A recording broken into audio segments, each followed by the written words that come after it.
with the new head coach of the Indiana Fever, Steph White. Steph, how do you think camp has been going so far? I think camp has been really good. You know, every time you have an opportunity to have more than a few days for training camp, it's always a good thing to lay the foundation, to evaluate players, and everybody's working really hard, and that's all we can ask. For sure. I know I've only been in Indy for a few weeks now, but I've run into a million people who are so excited about the season.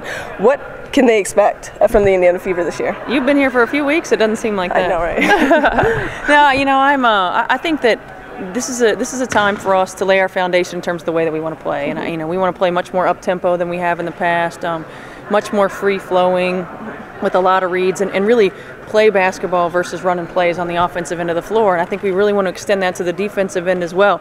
Play at a faster pace. We're going to have to play small at times, which means we're going to have to pressure in the backcourt as well. You know, I think one of the things for the fans is hopefully that it's just going to be a lot more fun to watch. Exactly. And hopefully it's going to be a lot more fun to play. Most definitely. And you aren't the only, well, you are now the head coach, but we brought in a couple new coaches on staff. What are they bringing to the team? They bring a ton. I mean, those guys, I am so lucky to have Gail and Gary on staff. You know, those guys have been head coaches. They've been there. They've experienced everything that I'm going to experience. So not only are they good sounding boards for me and can give me terrific advice in terms of the day-to-day things that a head coach has to deal with, but they're tremendous minds of the game. I mean, Gary, one of the best in terms of defensive strategy and implementation, and having him back here to help with that, which is not one of my strengths, is a good thing. And Gail, at every level, I mean, her X's and O's knowledge, her offensive knowledge is tremendous.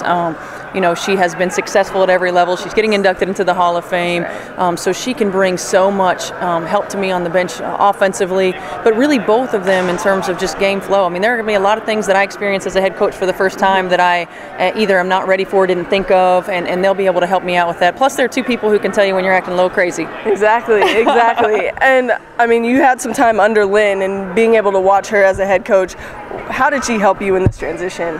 She's helped me a ton. I think, you know, first and foremost, just the preparation that it takes, day in and day out. I mean, she is one of the most prepared people, not just coaches, that I've ever met. I think the challenge, you know, she challenged us daily to think outside the box, to think, you know, 2 and 3 passes down the line, 2 and 3 counters down the line, to think about the pieces, you know, fitting with the whole. You know, and the other thing that Linda did that really impressed me and has really opened my eyes from a coaching standpoint is she's open to criticism. I mean, we debated everything in our meetings, and sometimes debated it 3 and 4 times. And you know, she's the first coach that I've ever worked for and worked with that has been open to that kind of debate and dialogue. And it really helped me to understand that there is a different perspective from what you typically see from being a head coach. Right. All right, you guys. Well, you heard it from her. We should be playing some exciting basketball, so hope to see you there.